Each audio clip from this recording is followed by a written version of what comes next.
नीली उसे बहुत रोकने की कोशिश करती है, पर वो नीली को धक्का देके पेड़ काटने लगता है। तभी वहाँ शेरा आ जाता है और कालू की खूब पिटाई करता है। नीली ने अब अपने बच्चे के साथ अपनी अलग दुनिया बसा ली थी और वो अपने बच्चे के साथ बहुत खुश थी। अपनी गुजर बसर करने के लिए वो रोज शाम के समय टमाटर का ठेला लगाती थी और टमाटर बेचती थी। साथ में उसकी अपनी टमाटर की खेती थी। दिन में अपनी खेती में टमाटर चुन के लाती और शाम को ठेले पर बेच देती। टमाटर ले लो, ताजा ताजा लाल लाल टमाटर ले लो। नीली बहन 1 किलो टमाटर कैसे लगाए? बहन 10 रुपए किलो है। 2 किलो ले जाओ बहन, बहुत बढ़िया टमाटर है, अपनी खेती के हैं, ऐसे टमाटर कहीं भी नहीं मिलेंगे। हाँ बहन, तुम सही कह रही हो, तुम देती ही इतने अच्छे और सस्ते टमाटर हो, तभी तो सभी तुमसे ही लेना पसंद करते हैं। 2 किलो मुझे भी दे दो। हाँ हाँ मुझे भी। बस इसी तरह शाम तक नीली के सारे टमाटर बिक जाते थे। नीली के सामने एक और ठेले वाला था, वो भी टमाटर बेचने का काम करता था, जिसको नीली के काम से बहुत जलन होती थी, क्योंकि वो बाकियों को नीली के मुकाबले महंगे दाम पे टमाटर बेचता था। इसी वजह से उसके टमाटर बहुत कम बिकते थे। इस नीली का तो कुछ करना ही पड़ेगा, जब से आई है सारे ग्राहक इसी ने खींचे हैं। माँ, सभी बच्चे मुझे चिढ़ाते हैं कि तेरे बाबा नहीं है। क्या मेरे बाबा नहीं है माँ? कहाँ है मेरे बाबा? बेटा टिंकू, तू ज्यादा सोचा ना कर मेरे बच्चे, लोगों का तो काम ही होता है बातें करना। तू बस अपनी पढ़ाई पे ध्यान दे, तुझे पढ़ लिख के मेरा नाम रोशन करना है ना। हाँ माँ। बस फिर लोगों की बातें ना सुना कर, तेरे बाबा बहुत दूर हैं अभी, बहुत जल्दी आ जाएंगे। सच में बाबा आएंगे? दरअसल नीली भी नहीं चाहती थी कि उसके बाप का साया टिंगू पर पड़े, क्योंकि उसके पति शेरा और सास ने उस पे जो अत्याचार किए और बाद में दूसरी शादी कर ली और नीली को मारने की तरकीब बनाई। उसके बाद वो नहीं चाहती थी कि उसके बच्चे पे उसका साया पड़े। वो अकेले ही अपने बच्चे को पालने में खुश थी, पर दूसरी तरफ शेरा पश्चाताप की आग में जल रहा था। उसने जो कुछ भी नीली के साथ किया था उसके लिए वो बहुत शर्मिंदा था। तो तुम दोनों माँ बेटे ने क्या सोचा था? मैं आते ही तुम्हारी नौकरानी बन जाऊंगी? मेरे मायके में 10-10 नौकर घूमते थे मेरे आगे पीछे, और तुम लोग इतने गरीब हो कि एक नौकर भी रखने की औकात नहीं है तुम्हारी। और ये बुढ़िया कोई काम क्यों नहीं करती? देखा बेटा कैसे बोल रही है तेरी बहू। मैं हमेशा नीली को गलत समझती रही, उससे भला बुरा कहती रही, पर उसने कभी जुबान तक ना लड़ाई, और ये क्या कुछ नहीं कहती है। पर माँ, आप ही को तो नीली गलत लगती थी। बस एक बच्चा ना होने की वजह से कितना सताती थी आप उसे, और मुझे भी भड़का भड़का के उसके खिलाफ कर दिया था। आपके साथ मिलके मैं भी उसको मारता था। यहाँ तक कि आपने मुझे दूसरी शादी के लिए मजबूर भी किया। हाँ बेटा, मुझे माफ कर दे, मैंने बहुत गलत किया उसके साथ। बस बेटा, मरने से पहले मैं अपने कुछ पाप कम करना चाहती हूँ। तू कैसे भी करके नीली को ढूंढ के घर ले आ। कहाँ ढूंढूं मैं उसे? आखिर कहाँ होगी मेरी नीली? कालू को पता लगता है कि टमाटर के भाव बहुत बढ़ गए हैं। वो सोचता है कि अब तो नीली बहुत पैसे कमाएगी, क्योंकि सभी ग्राहक उसी के पास जाते हैं। मुझे नीली के टमाटर की खेती को उजाड़ना होगा, ताकि जो भी ग्राहक हैं सब मेरे पास आएं और मैं टमाटर का डबल भाव बता के खूब पैसे कमाऊं। और उसकी खेती को बर्बाद करने का काम मुझे आज रात को ही करना होगा। दूसरी तरफ शेरा नीली को जगह जगह तलाशता है। तभी उसका दोस्त उसे आके बताता है कि उसने नीली को देखा है, और साथ में उसके बच्चे को भी। क्या तुम सही कह रहे हो? तुमने नीली को देखा है और मेरा बच्चा भी है? फिर वो मेरे पास बच्चा लेकर क्यों नहीं आई? हाँ, सच भी है, कैसे आती? मैंने कौन सा उसके साथ अच्छा किया जो वो लौट के मेरे पास आती? कितना सताया है मैंने उसको। उधर कालू रात में नीली के सारे टमाटरों की खेती को उजाड़ देता है, सभी टमाटर बर्बाद कर देता है। जब सुबह नीली टिंगू को स्कूल छोड़ के खेतों से टमाटर लेने जाती है, तभी शेरा रास्ते में उसे मिलता है। शेरा, तुम यहाँ कैसे? तुम्हें यहाँ का पता किसने दिया? मुझे माफ कर दो नीली, मुझे अपनी गलती का एहसास हो चुका है। मैंने तुम्हारे साथ बहुत गलत किया। मैं तुम्हें और अब अपने बच्चे को लेने आया हूँ, और मैंने दूसरी पत्नी भूमि को भी छोड़ दिया है। चलो अब घर चलो। अच्छा, अब तुम्हें गलती का एहसास हो रहा है। जब मेरे साथ इतना गलत किया तब नहीं दिखा तुम्हें? मैं तुम्हारे बिना अपने बच्चे के साथ बहुत खुश हूँ। चले जाओ तुम यहाँ से।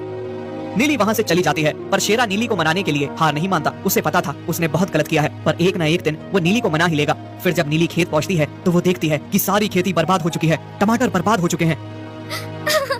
हाय, ये कैसे हुआ? किसने किया? मेरे सारे टमाटर बर्बाद हो गए। अब मैं क्या करूँगी? कैसे अपना और अपने बच्चे का पेट पालूंगी? तभी एक टमाटर देखता है कि नीली रो रही है, तो वो टमाटर जादुई टमाटर के पेड़ में बदल जाता है। नीली ये सब देखकर हैरान रह जाती है। वो पेड़ से 2 टमाटर उतारती है और उसकी जगह 2 और टमाटर उगाते हैं। ये क्या हो रहा है? लगता है ये जादुई पेड़ है, पर ये कैसे हो गया? हाँ, मैं जादुई पेड़ हूँ। मैं तुम्हारी मदद करने आया हूँ। मैंने तुम्हारी परेशानी सुनी, इसलिए मैं तुम्हारी मदद करने आया हूँ। अब तुम मेरे पेड़ से जितनी बार टमाटर उतार के ले जाओगी, उतनी ही टमाटर आ जाएंगे। ये टमाटर कभी खत्म नहीं होंगे। अब नीली बहुत खुश थी। उसने जैसे ही टमाटर टोकरी में उतार के रखे, उसकी जगह और टमाटर उगाए। अब नीली टमाटर लेकर बेचने चली गई। दूसरी ओर कालू बहुत खुश था कि अब उसके टमाटर बिक रहे हैं, और वो लोगों को महंगे भाव पे बेच रहा था। फिर जैसे ही नीली टमाटर का ठेला लगाती है, सारे ग्राहक उसी के पास दौड़े चले आते हैं। हाँ, अरे ये क्या हुआ? इसके पास टमाटर कहाँ से आए? मैंने तो इसकी खेती बर्बाद कर दी थी ना। आओ भाइयों और बहनों, ताजा ताजा टमाटर ले लो, और आपको उसी पुराने दाम में टमाटर मिलेंगे। चाहे जितना भी भाव बढ़ जाए, मैं आप सभी को उसी सस्ते दाम में दूंगी। सारे नीली से टमाटर खरीद के बहुत खुश थे। सुबह सुबह जाकर टमाटर का टोकरा भर के लाती और शाम को सारे टमाटर बेचती। अब नीली का कारोबार पहले से भी बहुत अच्छा था। वो गरीबों की मदद करती, उन्हें पैसे भी देती और फ्री के टमाटर देती। फिर कुछ ही दिनों में कालू को नीली के जादुई टमाटर के पेड़ के बारे में पता चलता है। वो उसके पेड़ को काटने जाता है। उसी समय नीली भी खेतों की तरफ आ रही होती है। ये क्या कर रहे हो? अच्छा, इसका मतलब वो तुम ही हो जिसने मेरे खेत में टमाटर की फसल को बर्बाद किया था। हाँ, मैं ही हूँ। मैंने इतनी मेहनत करके तेरी फसल बर्बाद की, लेकिन कोई फायदा नहीं हुआ। पर अब मैं इस जादुई पेड़ को ही काट दूंगा, सब कुछ खत्म कर दूंगा। तेरी वजह से मेरे टमाटर कोई नहीं लेता। नहीं, तुम ऐसा नहीं कर सकते। मैं तुम्हें ऐसा नहीं करने दूंगी। नीली उसे बहुत रोकने की कोशिश करती है, पर वो नीली को धक्का देके पेड़ काटने लगता है। तभी वहाँ शेर आ जाता है और कालू की खूब पिटाई करता है, पेड़ को काटने से बचा लेता है। तुम्हारा बहुत बहुत शुक्रिया। आज तुम ना होते तो वो पेड़ काट लेता। कैसे ना आता मैं? मुझे तो अब तुम्हारी हर जगह रक्षा करनी है। बस एक बार मौका दे दो, मैं तुम्हें और अपने बच्चे को बहुत खुश रखूंगा। नीली शेरा को एक मौका दे देती है। शेरा के गले लग जाती है रोते रोते और अपने बच्चे से भी उसे मिलाती है। फिर शेरा और नीली दोनों टमाटर का व्यापार करने लगे और पूरा परिवार खुशी से एक साथ रहने लगा। अरे ओ बहू, कहाँ मर गई है? कब से बुला रही हूँ तुझे? बहरी हो गई है क्या? सुनाई नहीं देता तुझे? हाँ माँ जी, मैं तो यही हूँ। वो आप ही के लिए खिचड़ी बना रही थी। अच्छा, झूठी? जब झूठ पकड़ा जाता है तो बहाना लगाती है। हमेशा काम से बचती रहती है। आने दे शेरा को, बहुत दिन हो गए हैं तुझे उसकी मार खाए हुए, इसलिए इतना आलस आ गया है। नहीं नहीं माँ जी, उन्हें कुछ न बताना। आपको पता है फिर वो मुझे बहुत बुरी तरह मारते हैं। अच्छा, इतना ही डरती है तो समय से काम क्यों नहीं करती फिर?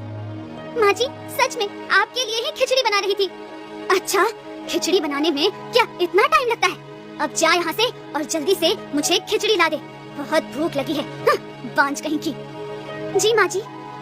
दरअसल नीली एक बहुत ही अच्छी और समझदार बकरी थी। उस पे उसका पति और सास बहुत अत्याचार करते थे, क्योंकि बहुत सालों से वो एक बच्चा नहीं दे पाई थी। उसके आगे पीछे भी कोई नहीं था जो उसके लिए बोलता। बस इसी बात का फायदा दोनों उठाते। नीली को बहुत मारते, उससे नौकरों की तरह काम लेते। जब मन करता आधी रात को भी उसे काम के लिए उठाते। खुद अच्छे से खाना खाते और उसे भरपेट खाना भी नहीं देते और कभी कभी उसे भूखा ही रखते। शेरा, आ गया बेटा तू? बहुत थक गया होगा ना? हाँ माँ, आज तो बहुत थकावट हो गई है। काम ही इतना ज्यादा था और आज भूख भी बहुत लगी है। नीली, ओ नीली, कहाँ मर गई फिर से? ओह, इस लड़की से तो तंग आ गई। 10 बार आवाज लगानी पड़ती है इसे, तब जाके सामने खड़ी होती है। जी माँ जी, आपने बुलाया? हाँ महारानी, तुझे बुलाया। आजा, तेरी आरती उतारूं। क्या माँ, क्या हुआ? फिर से कुछ किया क्या इस नालायक ने? अब क्या बताऊं बेटा, बोलूंगी तो कहेगा बोलती है। खाना तब टाइम से नहीं देती तेरी बहू। 10 बार आवाज लगाओ तब जाके सामने आती है और बहाने लगाती है काम कर रही थी। समय से खाना तक नहीं देती। किसी दिन भूख के मारे तो मर ही जाऊंगी बेटा। बहुत चर्बी चढ़ गई है ना इसे, निकालता हूँ। रुको, तूने मेरी माँ को खाना समय से नहीं दिया। आज शाम का खाना तू नहीं खाएगी, तब तुझे समझ आएगा भूख क्या होती है। नहीं जी, ऐसा ना कीजिए। मैंने सुबह से कुछ नहीं खाया। घर में खाने को कुछ नहीं था। जो कुछ था माँ जी को खिलाया। मेरे लिए कुछ नहीं बचा था। मुझे बहुत भूख लगी है, मुझे भूखा मत रखिए। ये तो तुझे पहले सोचना था ना। अब मेरे बेटे ने जो बोल दिया है तो वही होगा। अब जा, मेरे शेरा के लिए पानी लेकर आ और मेरा बेटा राशन लेकर आया है। मेरे लिए और मेरे बेटे के लिए जल्दी से खाना बना। बहुत भूख लगी है मेरे बेटे को। जा, अब खड़ी खड़ी हमारा मुंह क्या देख रही है? रात को नीली को उन्होंने खाना नहीं दिया, जिस वजह से उसे बहुत भूख लगती है। बहुत भूख लगी है। भूख के मारे पेट में दर्द हो रहा है।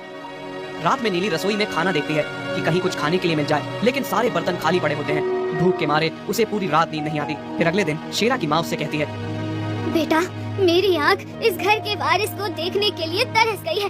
पता नहीं कब मैं स्वर्ग सिधार जाऊंगी और मेरी ये इच्छा अधूरी रह जाएगी।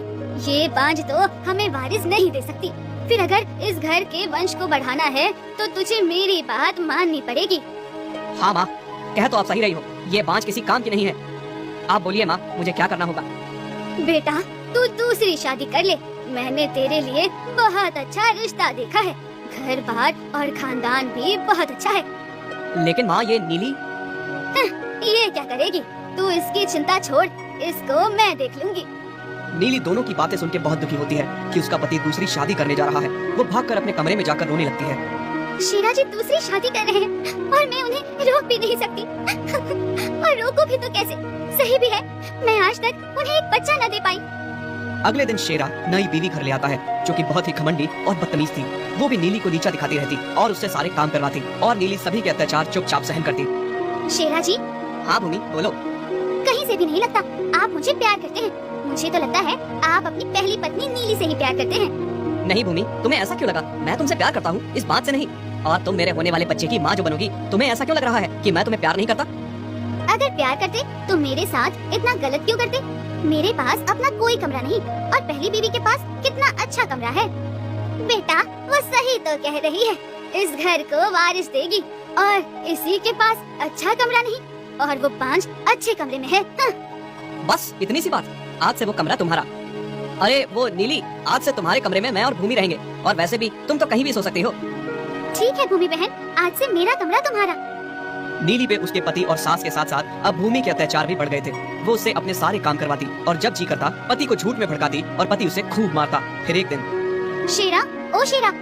हाँ भूमि, बोलो क्या हुआ? क्या हुआ बहू, बड़े गुस्से में लग रही हो?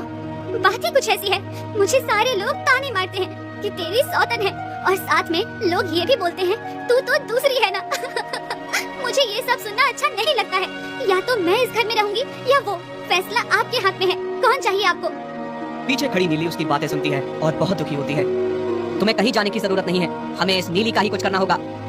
शेरा की माँ शेरा और भूमि नीली को इसी रात मारने की तरकीब बनाते हैं, लेकिन नीली उनकी सारी बातें सुन लेती है और सोचती है कि इससे पहले वो उसे मार डाले, उसे यहाँ से भागना होगा। वो रात को घर छोड़ के भाग जाती है। रात के अंधेरे में नीली बहुत दूर चली जाती है और रास्ते में ही उसे पता चलता है कि वो गर्भवती है।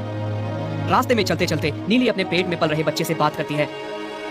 मेरे बच्चे, मैं तुझे बहुत दूर ले जाऊंगी और बहुत अच्छी जिंदगी दूंगी।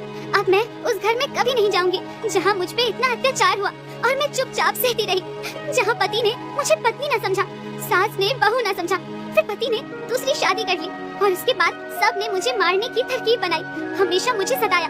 और अब मुझे किसी बात का डर नहीं। तू है ना मेरे बच्चे मेरे साथ। गर्भवती होने के कारण नीली बहुत थक जाती है, ऊपर से भूखी प्यासी भी थी। वो चलते चलते एक अनजान गांव में पहुंच जाती है, जहां थक के वो एक जगह बैठ के आराम करने लगती है। तभी वहां से एक आदमी गुजर रहा था। उसकी नजर नीली पे पड़ती है। अरे कितनी बड़ी बकरी है, अकेली भी लग रही है। लगता है कोई साथ नहीं है इसके। ऐसा करता हूँ, इसे घर ले जाता हूँ।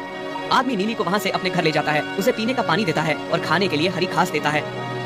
नीली उस आदमी के बर्ताव से बहुत खुश है कि वो भूखी थी और उसने उसे खाना पानी दिया। पर नीली को उस आदमी के इरादों के बारे में कहाँ पता था कि वो क्या करने वाला है। अब सुबह इस बकरी को कसाई को अच्छे दाम पे बेचूंगा। अगले दिन सुबह फिर से वो आदमी नीली को खूब सारी घास खिलाता है और फिर कसाई के पास ले जाता है। जब नीली देखती है कि वो उसे खिला पिला के कसाई को बेचने आया है, तो नीली भगवान से गुहार लगाती है। हे भगवान, अब और कितने दुख लिखे हैं मेरी किस्मत में। जहाँ देखो वहाँ मुझ पे अत्याचार करने वाले ही मिलते हैं। भगवान, मेरे पेट में पल रहे बच्चे पे तो तरस खाओ। अरे ये इतनी बड़ी बकरी तुम्हें कहाँ से मिली? बेचनी है क्या? हाँ भाई, बेचने के लिए ही तो लाया हूँ। अच्छे दाम दोगे तो बेचूंगा और वैसे भी इसका मटन बेच के तुम्हें अच्छा खासा फायदा होगा। आदमी कसाई को अच्छे दाम पे बकरी बेच के चला जाता है और फिर थोड़ी देर बाद कसाई जब उस बकरी को काटने लगता है तो बकरी कसाई से बोल उठी, रहम करो मुझ पे, रहम करो, मुझे ना काटो। हैं? तुम्हें ना काटूं? कैसे ना काटूं? तुम्हारा इतना दाम दिया है मैंने, मेरा नुकसान ना हो जाएगा? मैं गर्भवती हूँ, मेरे पेट में बच्चा है, मेरे लिए ना सही उसके लिए रहम करो। नहीं नहीं, हमारे धंधे में कोई रहम नहीं होता। अच्छा ठीक है, तुम मुझे काट लेना, पर पहले मुझे अपने बच्चे को जन्म देने दो। उसके बाद मैं वादा करती हूँ, मैं तुम्हें मना नहीं करूँगी। तुम मुझे काट के अपनी कीमत वसूल कर लेना। कसाई सोच में पड़ गया कि बकरी ठीक ही कह रही है। बकरी को भी वो आज नहीं बल्कि थोड़े दिनों बाद काटेगा, जब उसका बच्चा आएगा और फिर उसके बच्चे से भी तो फायदा हो सकता है। जब बड़ा बच्चा होगा तो उसे काट के उसका मटन भी बेच सकता है और उसे डबल डबल मुनाफा होगा। ठीक है, पर जब तुम बच्चे को जन्म दोगी फिर अपना वादा ना भूलना। मैं तुम्हें फिर काटूंगा और तुम्हारा गोश्त बेचूंगा। ठीक है। शाम को कसाई नीली को घर ले जाता है और अपनी पत्नी से कहता है, ये लो, गर्भवती बकरी है, कुछ दिनों में बच्चे को जन्म देगी और खूब खिलाओ पिलाओ इसको, ताकि इसका बच्चा हट्टा कट्टा हो और दोनों का मटन बेच के मैं खूब पैसा कमाऊंगा। कसाई की बीवी नीली को देख के बहुत खुश हो जाती है और वो उसका बहुत ख्याल रखती है और उसे नीली से बहुत लगाव हो जाता है। तुम मुझे बहुत अच्छी लगती हो। जब तुम अपने बच्चों को जन्म दोगी ना, तो मैं तुम्हारा और तुम्हारे बच्चे का खूब ध्यान रखूंगी। मेरे पति कहते हैं वो तुम्हें बच्चे को जन्म देने के बाद काट देंगे, पर तुम चिंता ना करो, मैं तुम्हें कुछ नहीं होने दूंगी, चाहे मुझे कुछ भी करना पड़े। फिर कुछ दिन बाद नीली एक प्यारे से बच्चे को जन्म देती है। कसाई की बीवी बहुत खुश हो जाती है और वो नीली और उसके बच्चे का खूब ध्यान रखती है। पर कसाई आता है और बीवी से कहता है, बस करो, अब बहुत हो गई इस बकरी की खातिरदारी, अब इसको काटने का समय आ गया है। नहीं जी, आप इसको नहीं काट सकते, इसको छोड़ दो। अभी अभी इसने बच्चे को जन्म दिया है, बच्चे को माँ से अलग करने का पाप लग जाएगा आपको। पागल औरत, हमारे धंधे में कोई पाप नहीं लगता, हमारा काम ही यही है। चल हट, मुझे इसे ले जाने दे। कुछ दिन बाद जब इसका बच्चा बड़ा हो जाएगा उसे भी काटूंगा मैं। अपने फायदे के लिए मैंने इसकी कीमत चुकाई है। नहीं, मैं इसे आपको मारने नहीं दूंगी, चाहे कुछ भी हो जाए। कसाई जबरदस्ती नीली को काटने ले जाता है। नीली जाते जाते अपने बच्चे को देख रही थी। शायद अब वो अपने बच्चे को आखिरी बार देख रही थी। उसकी आंखों में आंसू बह रहे थे। फिर कसाई जैसे ही दुकान पे नीली को काटने वाला होता है, तभी उसकी बीवी एक दरोगा को लेकर वहाँ पहुँच जाती है। गिरफ्तार कर लीजिए दरोगा जी इस आदमी को। ये एक बच्चे को उसकी माँ से अलग कर रहा है। नहीं नहीं दरोगा जी, मेरी बीवी को जरूर कोई गलतफहमी हो गई है, मैंने कुछ नहीं किया। तभी दरोगा कसाई को गिरफ्तार कर लेता है और कसाई की बीवी नीली को उसके बच्चे के पास घर ले जाती है। देखा, मैंने वादा किया था ना, मैं कुछ नहीं होने दूंगी तुम्हें और तुम्हारे बच्चे को। नीली और उसका बच्चा बहुत खुश हो जाते हैं।